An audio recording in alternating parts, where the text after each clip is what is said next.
Kingdom review. Last few years నుంచి విజయ్ దేవరకొండ నన్ను దెబ్బ కొడుతూనే ఉన్నాడు. But I did not give up on this man. I always wanted him to give a comeback ASAP.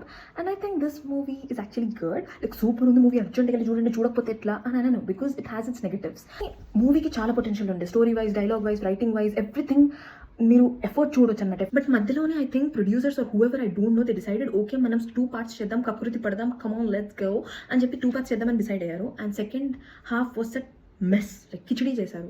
There was no story, but they were dragging something and they were trying to wrap it up faster. Second పార్ట్లో వాళ్ళు ఏదైతే చూపిద్దాం అనుకుంటున్నారో that వాళ్ళు ఒకవేళ second హాఫ్లో చూపించుంటే the movie would have been but కకృతి పట్టారు. I don't know bro, why did you do this? The movie had so much potential. So movie చూడాలా చూడొద్దా అంటే yes, you guys can go watch it. It's actually good. చాలా violence ఎక్కువ అనిపించింది, especially in the second half, but it's manageable. It's not like it's good, it's watchable.